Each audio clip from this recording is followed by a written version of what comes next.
عزیزان محترم اس سے زیادہ آپ کو ہمت نہیں دینا چاہتا، مسئلہ تفصیلی ہے.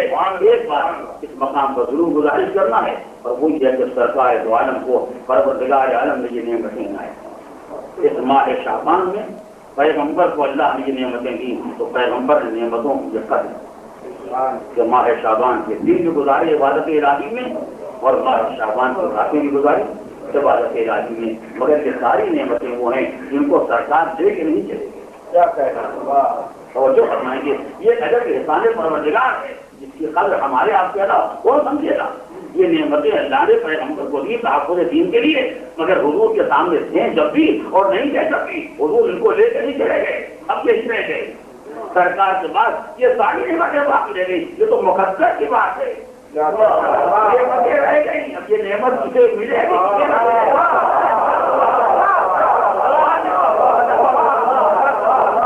نعمتوں تو باقی رہ گئی، لیکن اب مقدرات کو فیصلہ ہوگا. جس کے مقدر میں یہ نعمتیں ہیں، جس کے مقدر میں نعمتیں نہیں ہیں، کچھ ایسے بد نصیب جن کو حسین بھی نہ ملے.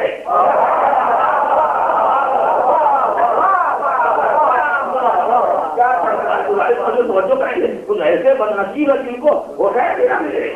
نعمت رہ گئی مگر یہ بدقسمت رہ گئے. ایسے بھی جن کو حسین مل گئے اب بات نہ ملے. یہ قدم آگے بڑھے مگر بد نصیبی باقی رہ گئی. کچھ ایسے میں جو یہاں سے آگے بڑھے تو وہ سجدے سجدہ نہ ملے. بد نصیبی ان کے دامن کی رہ گئی، اور اس کے بعد جتنے اصلے بنتے رہے. کوئی 4 کے الگ ہو گیا، کوئی 5 کے الگ ہو گیا، کوئی 6 کے الگ ہو گیا. احمد سے سب میں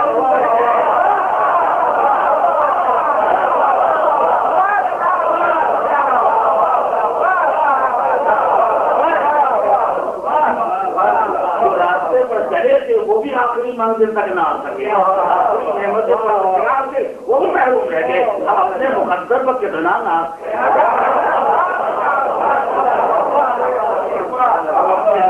کتنا ناز کریں کہ پروردگار عالم نے جتنی نعمتیں نازل کی غریبوں کے مقدر میں، غریبوں کی خدمت میں ساری نعمتیں کریں. اول بھی ہماری خدمت میں، دوسرا بھی ہماری خدمت میں، تیسرا بھی ہماری خدمت میں، ہر محافظ دین ہماری خدمت میں، ہر یہ جو آخری تھا وہ بھی ہمارے ہی دنیا اسے بھول جائے. ہم بھولنے والے نہیں ہیں، اور ہم کیسے بھول جائیں گے اگر وہ ہمیں بھول جاتا. ہم بھی اسے شاید بھول جاتے، مگر جب وہ اعلان کرتا انا غیر محمدین لمراعاتکم ولا ناصین لذکرکم، ہم نہ تمہاری نگرانی کو چھوڑ سکتے ہیں نہ تمہاری یاد کو اپنے دل سے نکال سکتے ہیں. امام جمع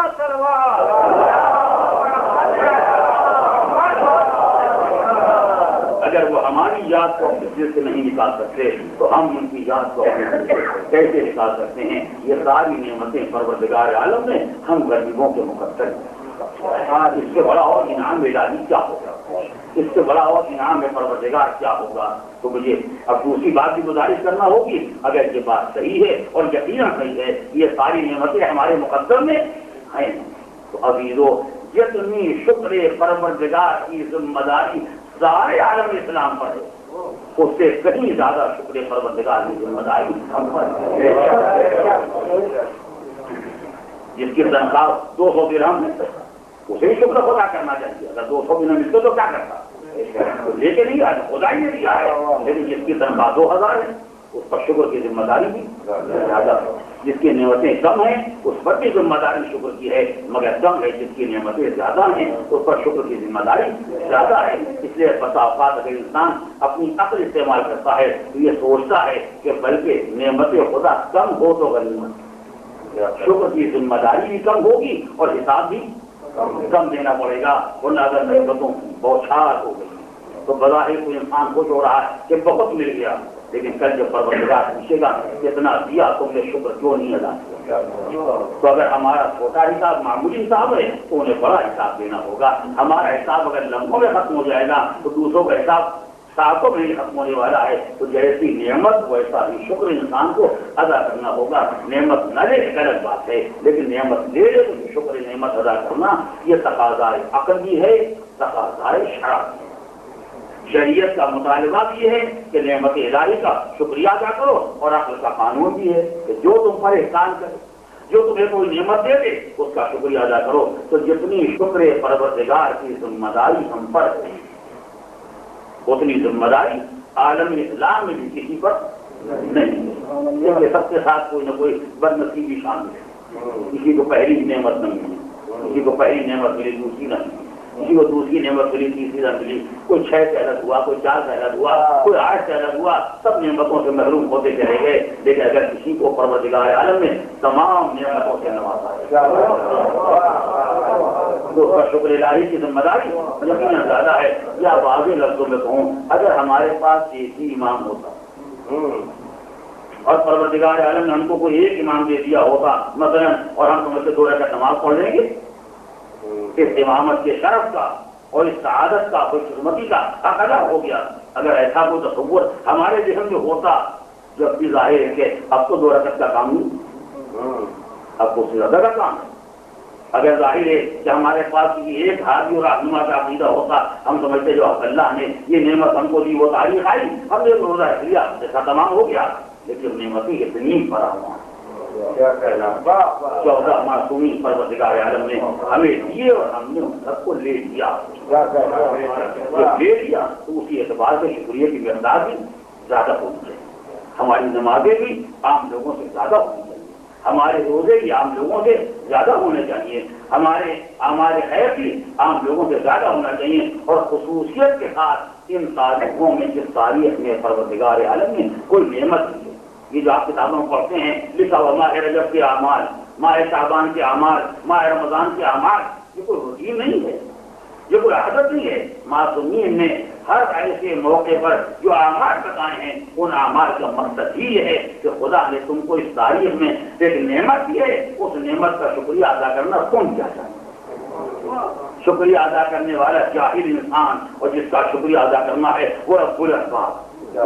تمہارے بس کی بات ہے کہ تم اس کا شکریہ ادا کر سکتے، اور تم سمجھتے کہ ایسا شکر ادا کیا جاتا ہے، یہ ہمارا تم پر احسان ہے کہ ہم نے طرز شکر سکھا دیا، ہم نے انداز تشکر بتا دیا، اور بات آگے بھی ہے تو یہی پر بات کو تمام کو انشاءاللہ آئندہ کی تعریف کروں گا، لیکن میں چاہتا ہوں اس نقطے پر آپ توجہ کریں کہ سنی نعمت خدا نے ہم کو دی 14 معصومین کی شکل میں، ان کا شکریہ ہم کو ادا کرنا ہے۔ اور جب کوئی نعمت کا دن آئے تو معصومین نے جو اس دن کے اعمال بتائے ہیں، اسی شعبان کو پہلا دعا پڑھو، مثلا 5 شعبان کو پہلا عمل کرو، 15 شعبان کو یہ اعمال ہونے چاہیے، 13 رجب کو یہ اعمال ہونے چاہیے، یہ سب کیا ہے؟ یہ شکر پروردگار کے طریقے ہیں، کیونکہ ہم نہیں جانتے کہ شکر کا طریقہ کیا ہوگا۔ اور اگر میرے بچوں بات واضح نہیں ہے تو ایک چھوٹی سی بات بطور مثال گزارش کر دوں، کسی کا بھی آپ شکریہ ادا کرنا چاہیں، اگر آپ اس کے مزاج کو نہیں جانتے تو ہو سکتا ہے کہ آپ شکریہ ہی ادا کر رہے ہوں، ہمارا معاملہ الٹ گیا۔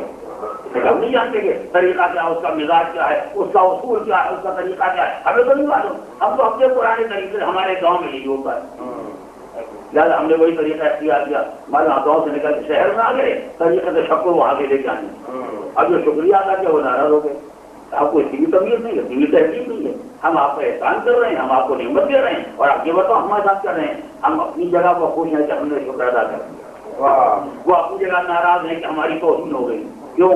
اس لیے کہ ہم نہیں جانتے ہیں کہ ان کا مزاج کیا ہے، ان کا اصول کیا ہے، ان کا طریقہ کیا ہے۔ ساری مشکل عالم انسانیت کی یہی ہے کہ نعمت تو سب ہے، جو پیدا ہو گیا، نعمت وجود، نعمت حیات، آنکھوں کی طاقت، کانوں کی قوت، ہاتھ پاؤں کی طاقت، یہ سب نعمتیں ہی تو ہیں، نعمت تو سب رہے گی، مگر کون جانے اس دربار کے آداب کیا ہیں، کون جانے تو اس مالک کا شکریہ کیسے ادا کیا جاتا ہے جس کے سب کو جاہل پیدا ہوئے، اور جب ابھی جو گزارش کروں جتنے سب کو جاہل پیدا ہوئے، یہ کیا جانے کہ وہاں کے آداب کیا ہیں، یہ کیا جانے تو اس کا شکریہ کیسے ادا ہوگا۔ اب یہ نئی نعمت ہے، ایک نیا احسان خدا نے دیا کہ کچھ پڑھے لکھے بھیج دیے، اس کو پڑھا کے بھیج دیا جو وہاں کے آداب بھی جانتے ہو، تاکہ یہاں کے جاہل کو وہاں کے آداب سے باخبر بنائے، یہاں کے ناواقف کو وہاں کے انداز سے واقف بنائے۔ اب جو عمل کرے گا وہ تشکر ہوگا، وہ واقعی شکریہ ہوگا۔ لہذا اب جو معصومین آئے اور وہاں سے لے کے آئے، انہوں نے بتایا اس تاریخ کو یہ عمل کرو کہ یہ ہے شکر نعمت، اس تاریخ کو یہ عمل کرو کہ یہ ہے شکر نعمت۔ جتنے اعمال کسی تاریخ میں ہیں، ان اعمال کی ایک بڑی بنیاد ہے شکر نعمت کے پروردگار۔ توجہ کریں لوگ، یہ ذکر آیا ہے تو 2-4 منٹ آپ کو وقت دینا چاہتا ہوں، کیونکہ یہ موضوع کبھی زیر بحث نہیں آیا اور عام طور سے نہ مجلسوں میں زیر بحث آتا ہے نہ کتابوں میں۔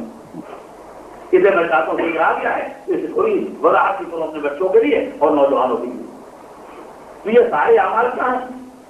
یہ شکر پروردگار کے طریقے ہیں، یہ وہ انداز ہیں جو معصومین نے سکھائے ہیں۔ اگر ہم انہیں اعمال پر نگاہ کریں تو اندازہ ہوگا کہ اسلام کا مزاج شکر کیا ہے۔ توجہ بنائیں، یعنی اسلام کیسے شکر خدا ادا کرنا چاہتا ہے اور کیسے شکر خدا ادا کرنا سکھاتا ہے، کیا انداز ہے۔ مثلا جب کوئی مبارک تاریخ آئی، مفاتی الجنان کوئی تو جوان اعمال لکھے ہوئے ہیں۔ آج کی تاریخ کے 3 اعمال ہے۔ پہلا عمل ہے غسل، اکثر تاریخوں آپ دیکھتے ہیں کہ پہلا عمل ہے غسل، یہ شکر پروردگار کا پہلا ہے۔ یہ شکر پہلا طریقہ ہے، یعنی خدا نے تم کو ایک مرکز تغیر دیا اور تمہاری کتابوں بیٹھی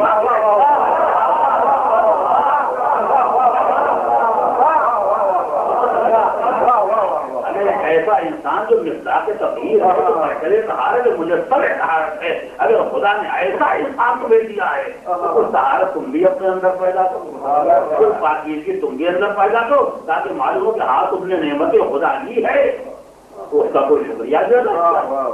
تو جو وہ طہارت والے تھے خدا نے ان کو تمہارے حوالے کیا تو تم سے طہارت کا مطالبہ کیا۔ ہر تاریخ میں اور مثلا یہ روزہ رکھنا ہے، وہ روزے والے تھے، زیادہ تمہیں اپنے اندر وہی کردار پیدا کرنا ہے۔ ہر تاریخ میں مثلا 2 رکعت نماز پڑھنا ہے، وہ نماز والے تھے تو اللہ نے وہ نعمت دی ہے تو تمہاری زندگی میں اس کا اثر ہونا چاہیے۔ فلاں تاریخ میں صدقہ دو رہا ہے خدا نے، وہ گھر میں ڈالنے والے تھے، ان میں غنی کوئی نہیں تھا، وہ سب گھر میں ڈالنے والے تھے۔ جب وہ آئے ہیں اور وہ نعمت تم کو دی گئی ہے تو تم بھی گزرا ہے خدا کا خرچ کرو۔ ہر تاریخ میں یہ اعمال اس بات کی علامت ہیں کہ خدا نے کیسی نعمت تم کو دی ہے اور تمہیں نعمت کا کس طرح شکریہ ادا کرنا ہے۔ اگر معصومین نے یہ اعمال نہ بتا دیے ہوتے تو ہم کو یہی نہ معلوم ہوتا کہ تاریخ کا حق کیا ہے اور اس تاریخ کو ہمیں کیا کرنا چاہیے۔ یہ تو معصومین کا احسان تھا، پروردگار کا کرم ہے تو اس نے ان لوگوں کو ان افراد کو بھیج دیا جن کے ذریعے ہم کو نعمت خدا کا احساس پیدا ہوا اور نعمت خدا کا شکریہ ادا کرنے کا طریقہ اور انداز میں معلوم ہو گیا۔ تو ابھی وہ جتنی نعمتیں لی ہیں اتنا شکریہ ادا کرنا ہے اور جن سے نعمتیں لی ہیں انہیں سے دریافت کرنا ہے کہ شکریہ کیسے ادا ہوگا، شکریہ کیسے ادا ہوگا۔ اسی لیے آپ دیکھیں کہ تمام اعمال کے ساتھ بعض تاریخیں ایسی بھی آتی ہیں جن میں زیارت بھی اعمال میں شامل ہے، خالی غسل ہی نہیں، روزہ ہی نہیں، نماز ہی نہیں، بلکہ زیارت بھی ہے۔ آج کی تاریخ میں بڑا معصوم کی زیارت کرو، کیوں؟ اسے ظاہر غسل تم نے کر لیا، یہ کام کے برابر کرتے ہو۔ 2 رکعت نماز پڑھی ویسی ہے جو ہمیشہ پڑھتے ہو، روزہ رکھ لیا ویسے سے ہمیشہ رکھتے ہو، مگر جب یہ زیارت ہوگے تو تمہیں اس کے مضامین سے واقف کیا، دیکھو اس میں کیا لکھا ہوا ہے، یعنی خدا نے جس کو دیا وہ کیا ہے۔ بچوں ایک زیارت اگر آپ پڑھیں اس کے مضامین کو دیکھیں تو آپ کو اندازہ وہ خدا نے جو نعمت دی کیا نعمت ہے۔ اگر تم نہیں پہچانتے ہو تو اس کی زیارت ہو، جب کہو گے السلام علیکم یا رسول اللہ تو معلوم نعمت خدا نے دی ہو، فرزند رسول ہے۔ جب السلام علیکم یا امیر المومنین تو اندازہ ہو جو نعمت خدا نے دی ہے وہ صاحب ایمان کا ہے۔ زیارت غدیر، زیارت مولود، جتنی زیارتیں ہیں اگر آپ ان کو پڑھیں گے تو اندازہ ہوگا کہ وہ شخصیت، وہ نعمت جو خدا نے دی ہے اس نعمت کی منزل کیا ہے، اس کا مرتبہ کیا ہے، اس کی عظمت و جلالت کیا ہے، اور جتنا احساس عظمت بخشا جائے گا، جتنی معرفت بخشی جائے گی، جذبہ شکر خود بخود بخشا جائے گا، جذبہ ترقی خود بخود بخشا جائے گا۔ یہ ہماری زندگی کا وہ شان بدل ہوا ہے۔ اگر پڑھتے ایک گلاس پانی کسی نے ہم کو لا کے دے دیا، ریڈیو کا گلاس ہمارے ہاتھ میں، بھائی بہت بہت شکریہ، ہم نے پانی لے لی اور چلے گا، قصہ ختم ہو گیا. اب دوبارہ ملاقات ہو تو پھر نہیں کہیں گے بہت بہت شکریہ. جیسے کہ ایک گلاس پانی کو اس طرح اور کیا چاہیے؟ ایک گلاس پانی کو ایک لفظ تشکر کے علاوہ اور کیا چاہیے؟ لفظ شکریہ، تھینک یو، اس کے علاوہ کیا چاہیے؟ لیکن اگر کسی آدمی نے گھر جہاں سے آپ باہر نکلے اور ایک آدمی نے آپ کو 10,000 کا چیک دے دیا، آپ میرے بہت بہت شکریہ اور آگے بڑھ گئے، اب دوبارہ ملاقات و سلام بھی نہیں کرتے، ہو سکتا ہے؟ یہ وہ تقاضا نہیں کرے گا، صحیح بات نہیں، وہ نہ کہے گا آگے سلام کرو، وہ صحیح بات نہیں ہے، مگر آپ بھی جو ثابت کرے گا صحیح بات نہیں ہے. اگر وہ تقاضا کر دے تو اس کی شرافت خطرے میں پڑ جائے، اور اگر آپ سلام نہ کریں تو آپ کی شرافت خطرے میں پڑ جائے. میری بات تو ہو نہیں کرنا، آپ نے جو کیا ہے پھر توجہ کریں آپ، یعنی وہ تقاضا کرے کہ مجھے آپ سلام کریں، میں نے آپ کو تو سلام کی ہے تو اس کی شرافت کے خلاف ہے. لیکن آپ دیکھ کے آگے پہنچے اور آپ سلام نہ کریں تو آپ کی شرافت کے خلاف ہے. اب یہ معلوم ہوا کہ نعمت جب بڑی ہوتی ہے تو سلام کرنا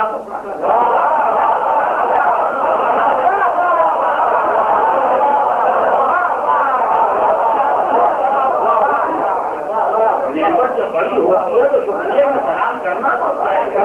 بڑی نعمت ہوتی ہے بار بار سلام کرنا ہوتا ہے. لوگ کہتے ہیں آپ آپ کے سامنے کھڑے ہو گئے، السلام علیکم یا عبداللہ کے ساتھ ختم ہو گیا، یہ کیا السلام علیکم یا عبداللہ، السلام علیکم یا رسول اللہ، السلام علیکم، السلام علیکم، یہ سلام بار بار کیسے ہو رہا ہے؟ تو کیا جانو میں تقریب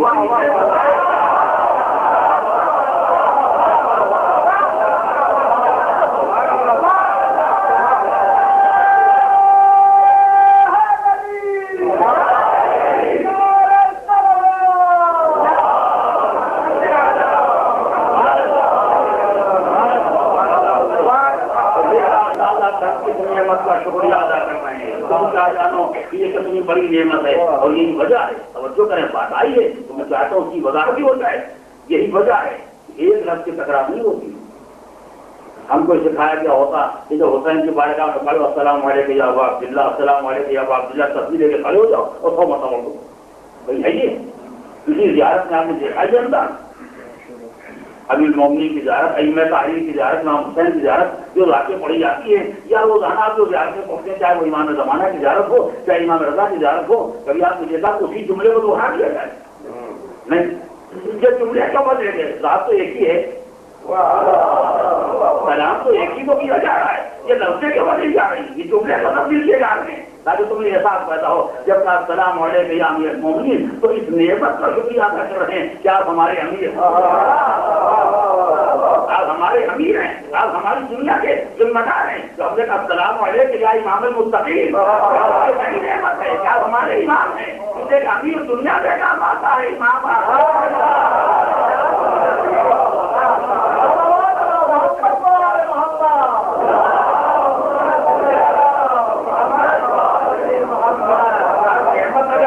امیر المومنین ہونا الگ ایک نعمت ہے اور امام المتقین ہونا الگ ایک نعمت ہے. اس لیے دنیا میں امیر کام آتے ہیں، آخرت میں ایمان کام آتا ہے. اسی لیے قرآن کے تبلیغ نے کہا کہ ہم قیامت میں ہر ایک کو اس کے امیر کے ساتھ بلائیں گے.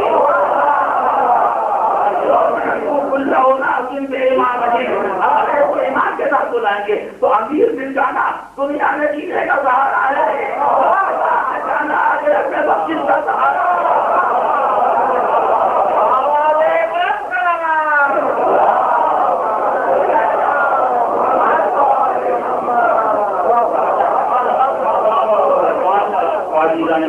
پروردگار عالم جو نعمت ان کو دی ہے اور جتنی نعمتیں ان کو دی ہیں، ہمیں مقدر ہے جتنی نعمتیں ملی ہیں ان کا شکریہ زیادہ، اور اس کے شکریہ کی ذمہ داری ہمارے پر تمام لوگوں سے زیادہ ہے. ذرا کبھی ایسا نہ ہو جائے کہ منزل عمل میں کوئی ہم سے آگے بڑھ جائے، کیونکہ ہمیں نعمتیں کم ملی مگر ہمارا شکریہ تم سے زیادہ ہے. نہیں، منزل عمل میں ہم کو بہرحال ان سے آگے رہنا ہے، لیکن ہماری نعمتیں زیادہ ہیں، ہمارے مواقع زیادہ ہیں، ہمارے مناسبات زیادہ ہیں، اور یقیناً ہم منزل عمل سے کسی سے پیچھے نہیں ہیں. حاجت ہے ہم منزل عمل میں الحمدللہ کسی پیچھے نہیں ہے. یہ تو جو لوگ احساس کمتری کا شکار ہو جاتے ہیں، کبھی ایک آدمی نے کہا معاف کیجیے گا مولانا آپ کا لوگ نماز کم پڑھتے ہیں، ہمارے لوگ زیادہ پڑھتے ہیں. ہم نے کہا وہ غلط فہمی ہوگی، یہ نہ کہ یہ نماز کم پڑھتے ہیں، کہ یہ آدمی کم ہے.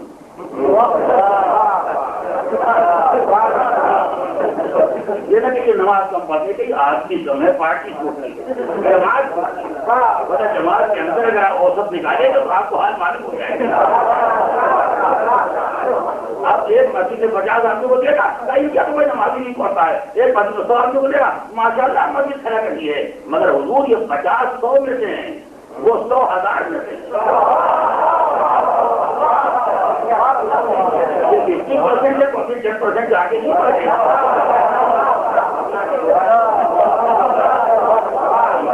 اندر میں شکار نہیں ہوتے, اور جتنا کام ہم کرتے ہیں اتنا کام کسی اور کے ذمے کر کے ہوتا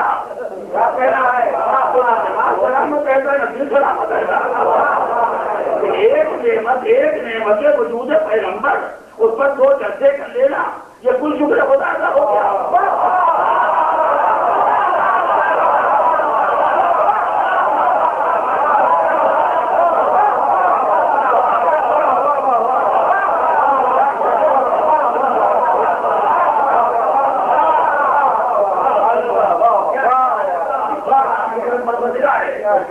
سے پوچھو جس کے بعد ماشاء اللہ نعمتوں کا انبار ہے, اور کوئی ایسا موقع نہ ہے خدا نعمت دے اور ہم نعمت سے غافل رہ جائیں, کوئی نعمت دے اور ہم نعمت سے غافل رہ جائیں. اسی لیے ہم سے لوگ کہتے ہیں تمہارا تو کوئی کام ہی نہیں رہ گیا, روزانہ ایک جشن ہے, روزانہ ایک میلاد ہے, روزانہ ایک مجلس ہے, بے شک روزانہ جو روزانہ خدا نعمت دے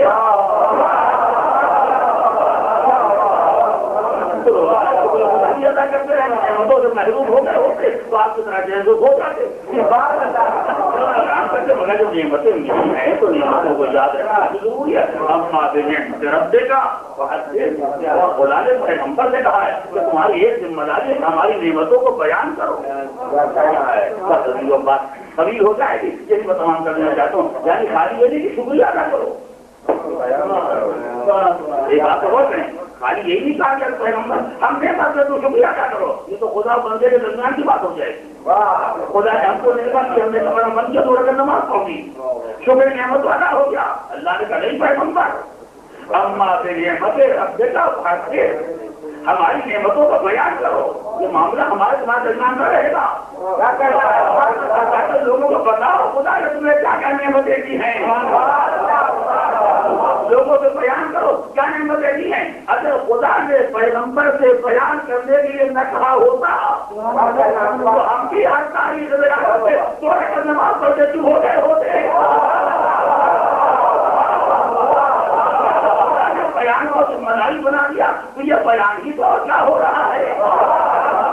دنیا میں یہ آواز پہنچ جائے کہ خدا نے ہم کو نعمت دی, تم لینا چاہتے ہو, دروازہ کھلا ہوا ہے, یہ دروازہ بند ہونے والا.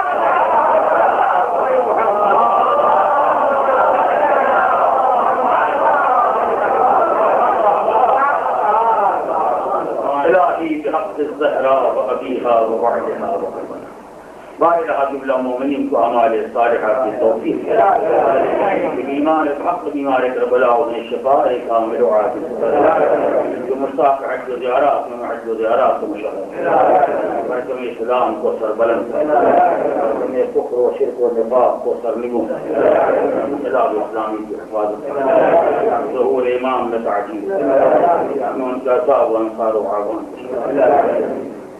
إن الله وملائكته يصلون على النبي يا أيها الذين آمنوا صلوا عليه وسلموا تسليما.